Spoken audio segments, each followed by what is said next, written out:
Hi, and welcome to the show. Police officers save a woman and child from an armed man holding them hostage. We have the body cam video coming up. But first, more than a dozen lawsuits have already been filed after the tragic concert crush at the Astroworld Festival in Houston left 8 people dead. Now, I will tell you that in the past 24 hours, I have become much more concerned and interested in this. I cover a lot of horrible events and tragedies where families are devastated. But here the warning signs were clear and ignored. But first, the facts. 50,000 people were attending Friday's concert, headlined by rapper Travis Scott, when fans rushed towards the stage. Witnesses say the show went on as unresponsive people were being given CPR and taken for medical treatment. In cell phone video from the concert, fans seem to be screaming for help as Scott is on stage. Turn the lights on, turn the lights on. Make some noise for my boy right there, hanging in the tree right there. In video posted to Instagram, Scott said he did not know what was happening. Anytime I can make out, anything that's going on, I stop the show and, help them get the help they need, I could just never imagine the severity of the situation. But earlier in the day, fans literally ran over security barriers. Let's go!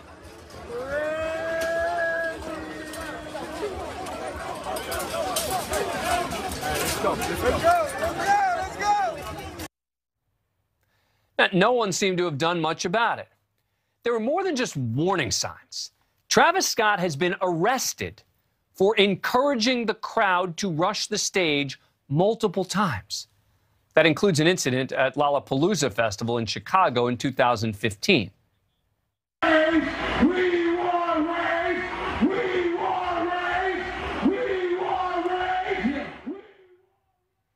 Scott was chanting, "We want rage" at the crowd. He later pleaded guilty to a reckless conduct misdemeanor for encouraging fans to climb over security barricades.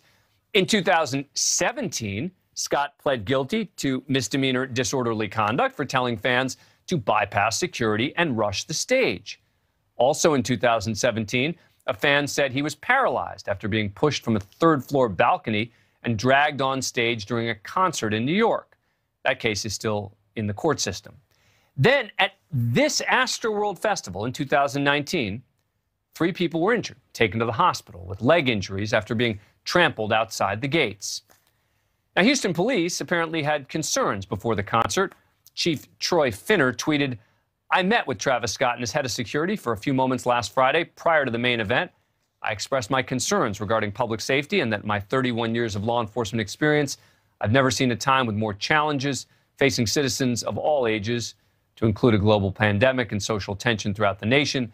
I asked Travis Scott and his team to work with HPD for all events over the weekend and to be mindful of his team's social media messaging on any unscheduled events."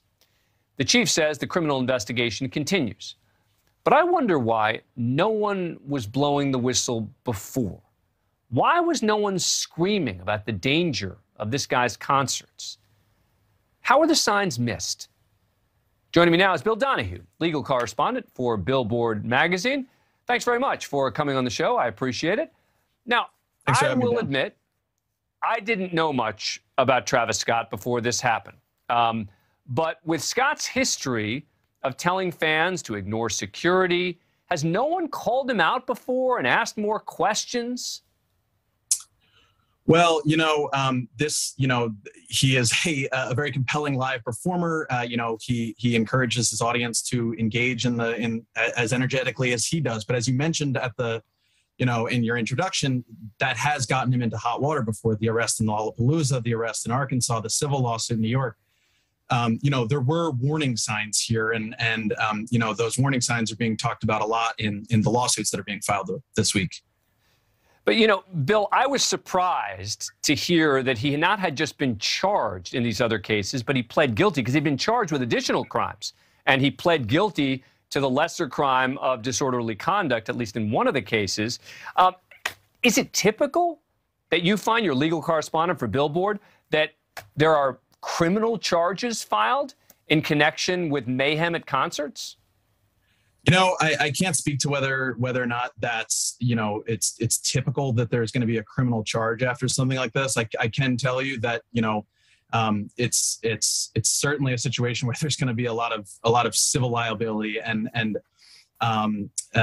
it's you know, it is surprising, I think, that when people hear that backstory and they see that there were those criminal charges. I can't speak to whether or not that's, you know, a typical outcome for something like that happening at a concert. But as a legal matter, right, for covering the law and sort of music the way you do, it is very unusual for anyone to have criminal charges filed against them in connection with a concert. And the fact that I mean, I'll put it this way. I would be very surprised if there was more than, let's say, one other artist in the last 20 years who's been charged twice for criminally for conduct at a concert. You think I'm right on that? You know, again, I can't say for sure, but you know, you certainly assume that after this last incident that there are going to be some real changes in terms of, you know, how these concerts are managed, you know, how the you know, the artist himself conducts himself. You have to expect you're gonna see some real changes, because, as you said, it does seem unusual. Yeah, I'm willing to go further than that, right? I am troubled. I am disturbed. I am a bit horrified. I mean, I said at the top here that this was not a story that I thought I was going to be covering in depth. I expected it was a tragedy story. It was going to be a story about people, you know, being trampled, et cetera, and that it was just a horrifying story. Then I looked at the history, and I thought to myself, my goodness, this is stunning that we didn't know more about this, that I didn't know more. I'm sorry. Go ahead, Bill. No, I was going to say, I think that's bearing out in these lawsuits that are being filed. You know, the accusation here is that, you know, that these organizers were negligent, that essentially they knew or should have known that there was a very serious potential for harm to concert goers, and they did not do enough, that there was, you know, there was not enough crowd control. You saw that, incident in which people ran across the threshold earlier in the day. That is mentioned in these lawsuits, that, you know, that there wasn't enough room for medical staff to come in if something were to go wrong. We've all seen the footage of the ambulance coming in. It's you know, it's just one of many sort of tough videos we've seen come out of Friday. So, you know, that idea of shouldn't we have seen this coming? That's really at the heart of these cases that are now being filed. Yeah. Bill Donahue, thank you so much for coming on the show. Appreciate it. Thanks, Dan. Appreciate it. A federal appeals court this weekend temporarily halted the Biden administration's vaccine requirement for businesses. And not surprisingly, many in the media are calling it politically motivated. The Biden administration already challenging the Fifth Circuit Court of Appeals decision, but the left-leaning media is in a frenzy. A Washington Post article was titled, "GOP-appointed judges freeze Biden vaccine requirement after federal lawsuit." Not just the title, but the text was filled with loaded language, saying in part, the ruling was signed by Judges Edith Jones, a Ronald Reagan appointee, and Kyle Duncan and Kurt Engelhardt, both appointed by Donald Trump. The New York-based Fifth Circuit is considered one of the country's most conservative appeals courts. So the decision came out the other way. With different judges in a different court, a Washington Post headline would say, Obama and Clinton appointed judges allow Biden mandate to continue? Look, there is a serious legal argument here to invalidate the law based on the way the administration is trying to enforce it.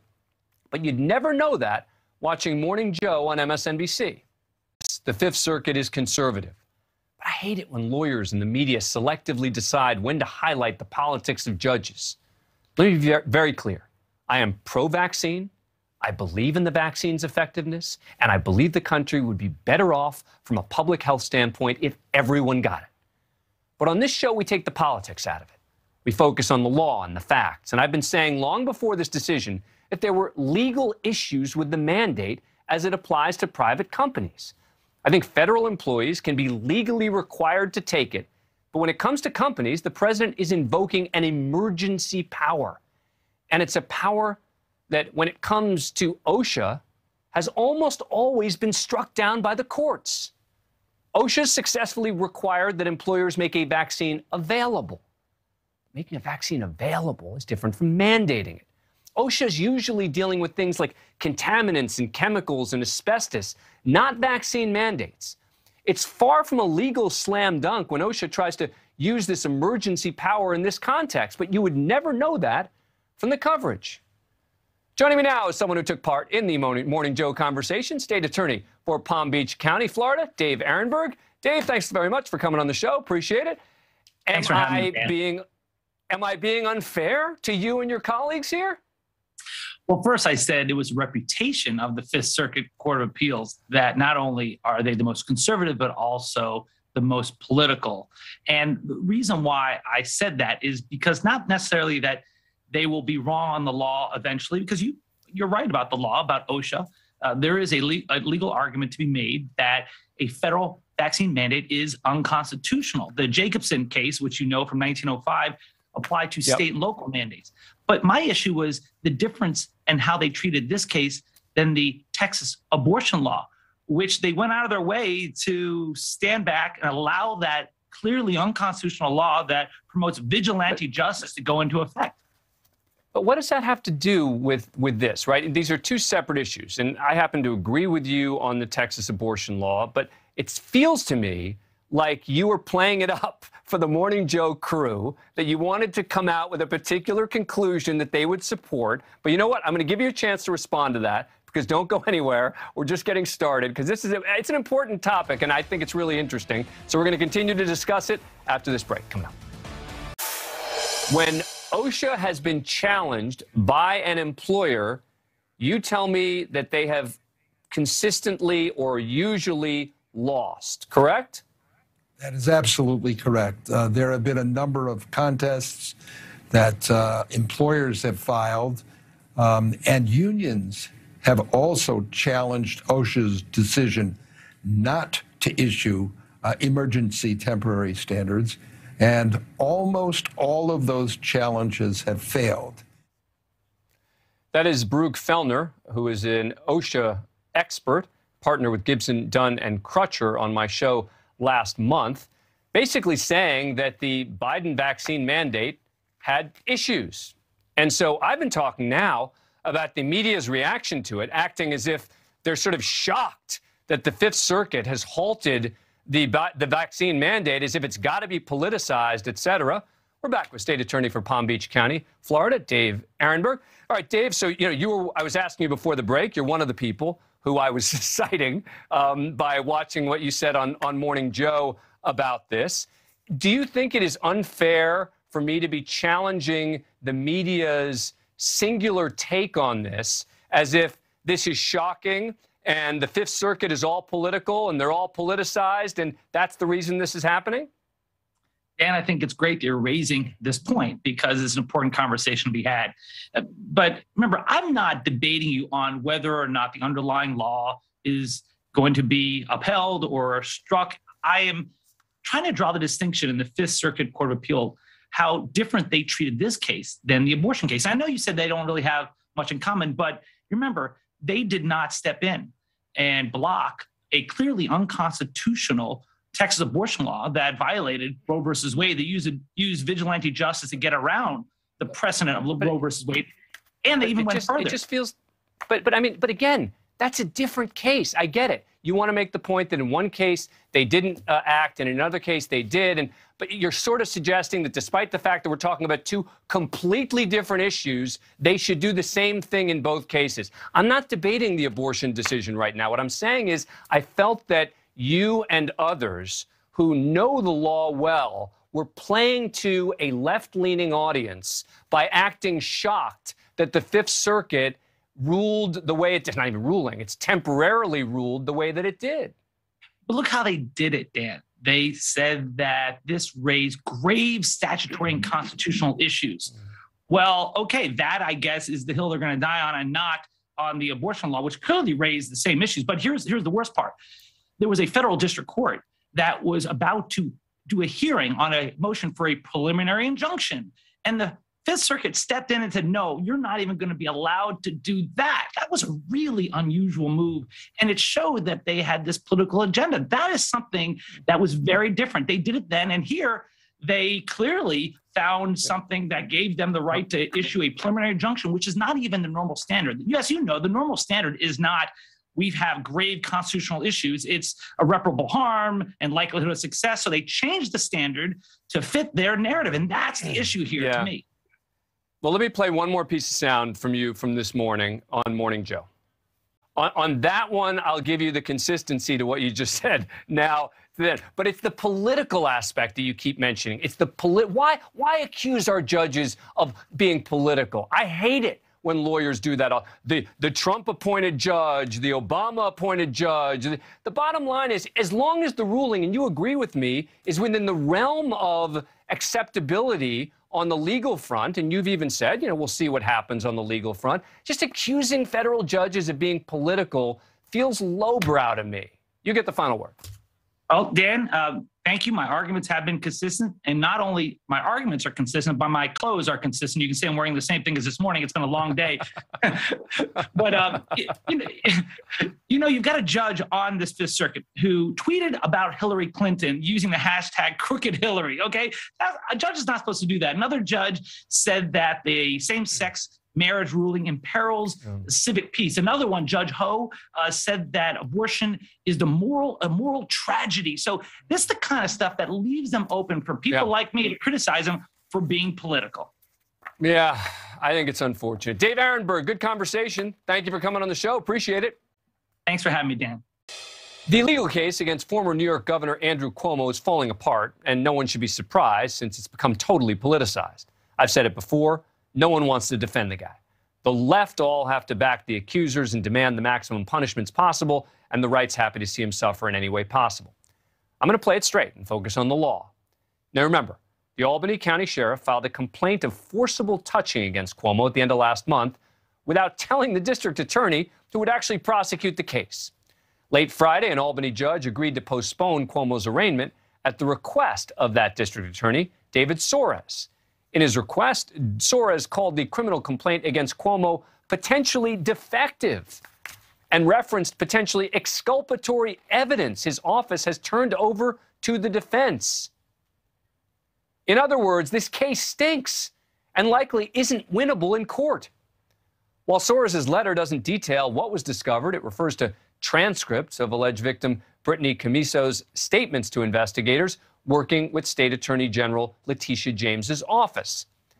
It says today the Albany Times-Union found a key inconsistency in Camiso's sworn statement on the sequence of events that she said unfolded in the governor's private office last December.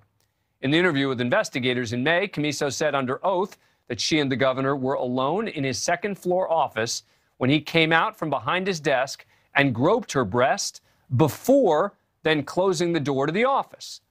But that's different from how she described the events in interviews with the Times-Union and CBS this summer. She corrected the most recent version, but this is just the latest in a series of red flags in the case. Within minutes of the charge being made public, Attorney General Letitia James's office put out a statement touting that the charge validated the findings of her office's investigation and claims of sexual misconduct by Cuomo. The next day, James announced she was running for governor. In his scathing letter to Judge Holly Trexler, DA Soares took issue with the sheriff's decision to unilaterally and inexplicably file the complaint without the DA's knowledge, particularly while Soares' own investigation was still active. It seems that Soares' office may have found something that Sheriff Craig Apple and his team missed. Not only that, but there are also now questions as to whether Sheriff Apple may have illegally leaked information on the case to the New York Post earlier this year.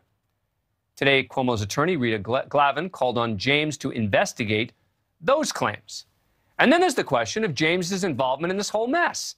As I've said before on this show, I think that James has made a name for herself by improperly promising investigations of Donald Trump and now Governor Cuomo. You just don't do that when you have prosecutorial power. Now, I want to be clear. I'm making no judgment on the truth of Brittany Camiso's allegation. It very well may have happened precisely the way she claims. I just want it to be treated like any other case in investigation. But almost no one else cares. No self-respecting member of right-leaning media wants to stand up for Cuomo, and no mainstream media or left-leaning outlets would dare go after the alleged victims of an accused sexual pest. Joining us now is someone who has, journalist Michael Tracy. His latest piece is called Unprecedented Abuse of Power, What the Media Still Isn't Telling You About the Cuomo Debacle. It can be found at mtracy.substack.com. All right, Michael, thanks for coming on the show. I see you've been taking a lot of heat, not surprisingly, on social media about your take. Do you find that it is almost impossible to have an honest conversation about some of the weaknesses in this case based on the sort of polarization of right and left? Well, as you alluded to, Cuomo was elevated as a foil to Donald Trump over the course of COVID. A lot of that praise was very excessive.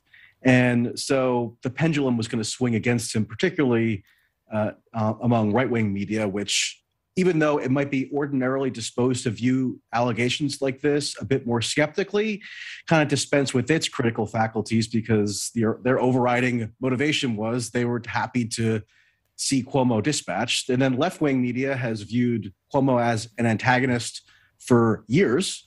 And then kind of the more mainstream media, New York Times, et cetera, which increasingly, I think, takes its cues from the left-wing activist-oriented media, is petrified from being seen as potentially attacking victims, and so was derelict in doing just kind of basic investigation into the veracity of some of these allegations against Cuomo. And in abstaining from that journalistic due diligence, what they effectively did was bolster Letitia James, because Letitia James is now saying that this report, as you mentioned, validates, or this rather complaint that was filed in Albany under mysterious circumstances, validates her report. And she's citing that as one of her bona fides in her newly announced campaign for governor. So in treating the accusers with kid gloves, what they did was functionally treat a very ambitious politician with kid gloves. And she's trying to utilize that to her advantage. And you know, it really frustrates me because I read a piece like yours, right? I agree with a lot of what you said in the piece. I don't agree with everything you said in there, but it seems like people can't even have a discussion with you about what do you agree with, what do you disagree with. It's just immediately you get marginalized because how dare you question this? Exactly. And this is not a new thing in terms of analyzing dispassionately, or at least attempting to analyze dispassionately, accusations of this sort, to put it mildly. So, yeah, I mean, then you overlay onto that all the kind of ancillary political dynamics involving Cuomo. And really, this story just got such minimal critical scrutiny that it was really a disservice to the public. I mean, like it or not, and I was never a particular fan of Cuomo, he was duly elected governor of New York 3 times. And yet what happened was that, you know, his opponents within the Democratic Party, the more left-wing or progressive element, successfully seized upon this as an avenue to remove him from power without having to defeat him electorally. Well, and Letitia James is now the beneficiary of that. Yeah, and now you've got even worse, in my view, which is use of the criminal justice system, which I think is even more corrupt. But Michael Tracy, thank you very much. Appreciate you coming on the show. We look forward to continuing to read your reporting. Appreciate it. Thanks. Coming up, the compromise infrastructure bill passes. That's good news for most Americans, but it is very bad news for the political extremes in this country.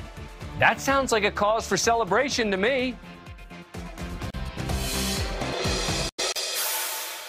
Welcome back. So Congress finally passes this $1 trillion bill on Friday to help rebuild and modernize our roads and bridges and to help address climate change. Basically, bipartisan good for America law.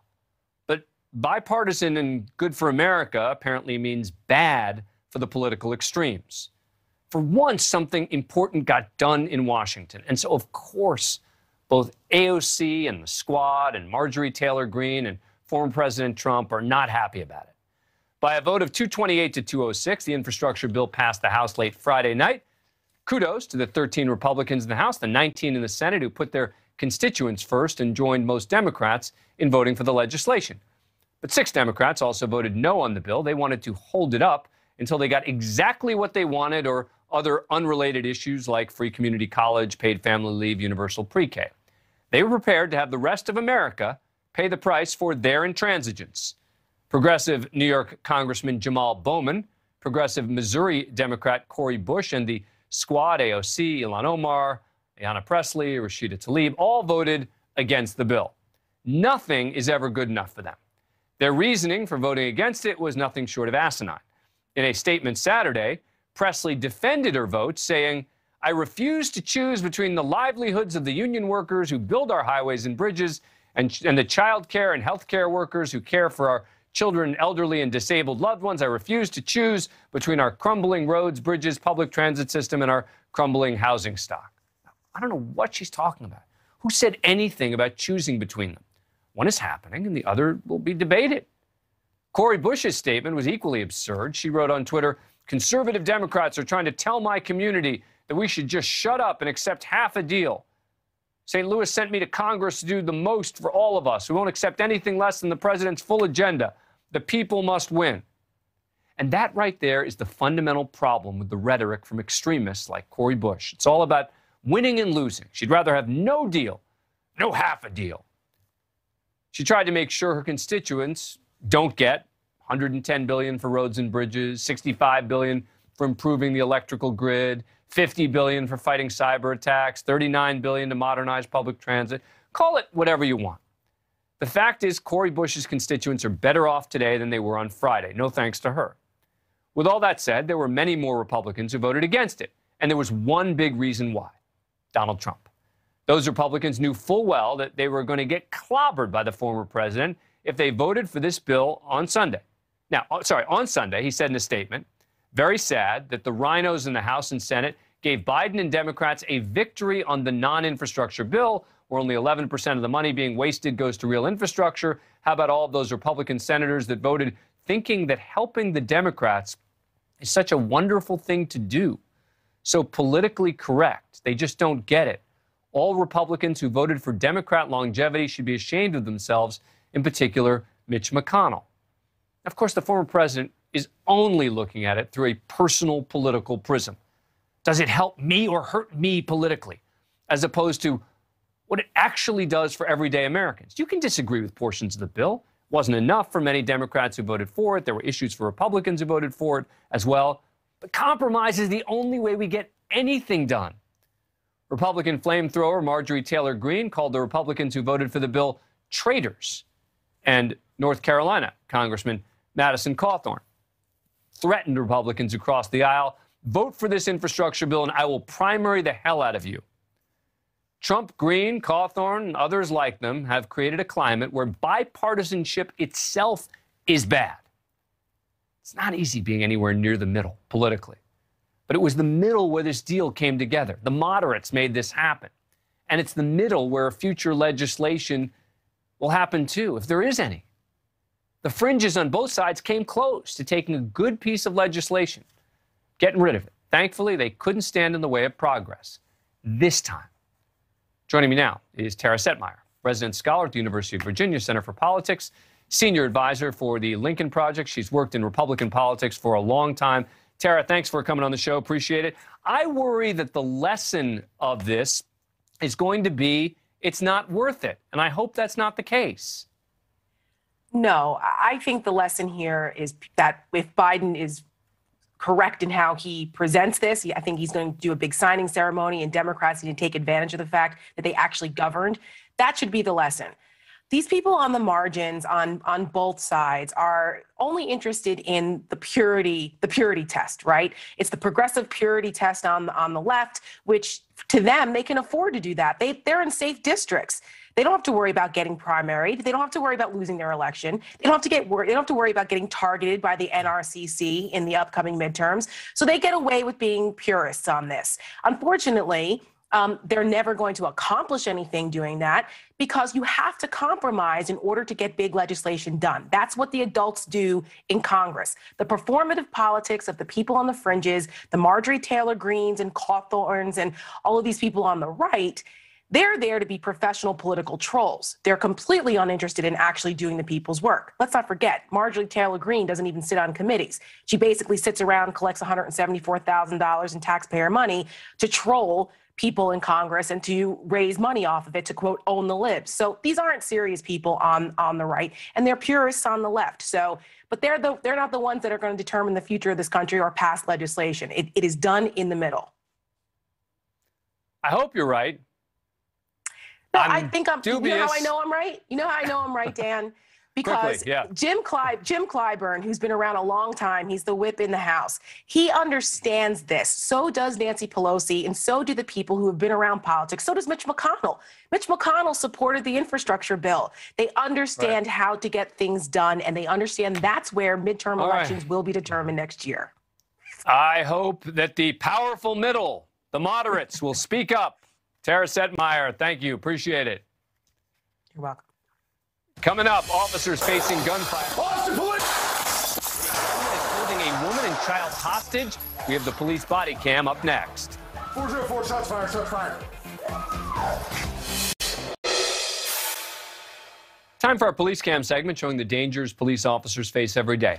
Minutes after a crash involving a Jeep at a gas station in Austin, Texas, a woman nearby called 911, saying a man broke into her home and was holding her hostage. 3 officers responded.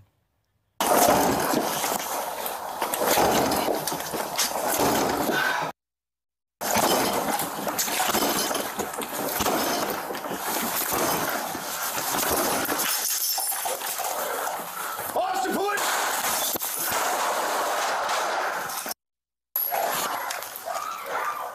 .404, shots fired, shots fired. The shots missed the suspect, who threatened to kill the woman if police went any farther into the home.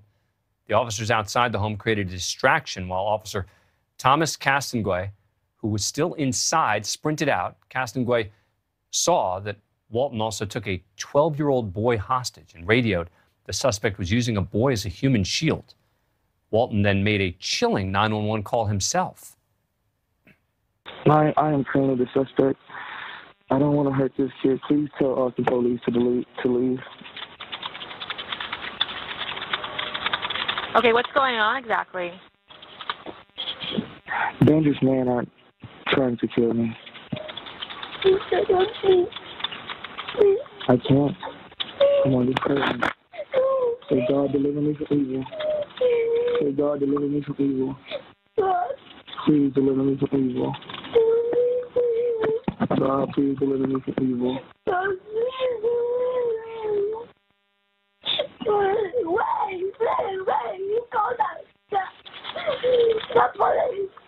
I've never killed anybody before, and I hope I never have to, okay? Jordan, are you still there? Yes, I'm still here now. Okay.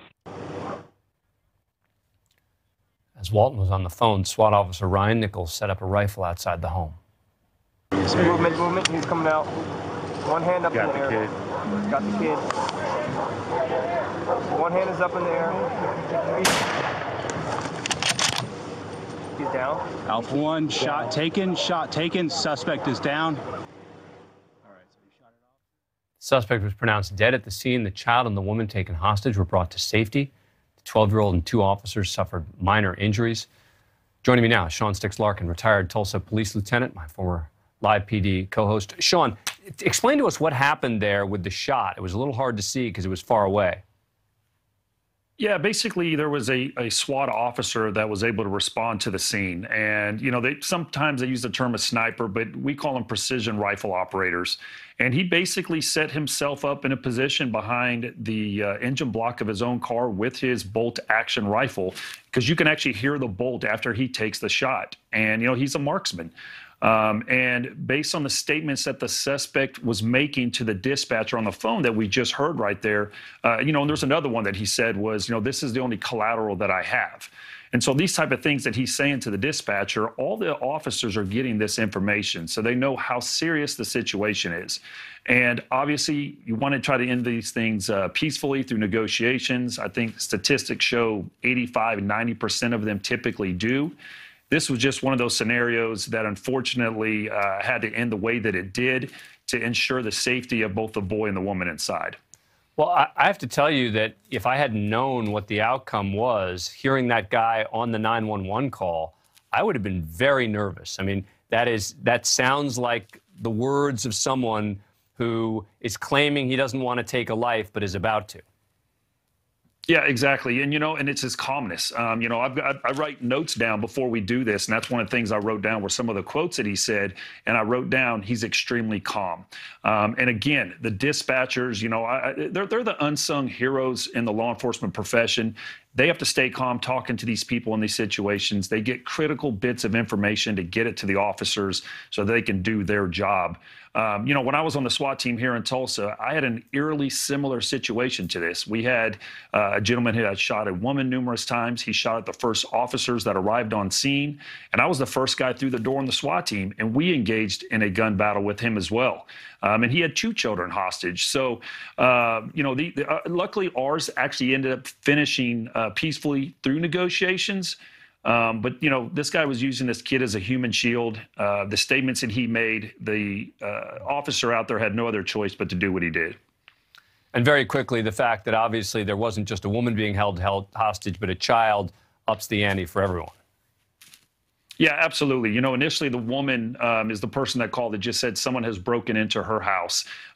She's a Spanish-speaking woman. This is a true stranger hostage situation. And then when that kid gets added to it, it definitely changes things up. Whew. That's one of those ones I got to take a deep breath after watching it. Sean Larkin, absolutely. Thank you very much for coming on the show. Appreciate it. Thank you, Dan. That does it for us tonight. NewsNation Prime starts right now. We'll see you tomorrow for another edition of the show. See you then.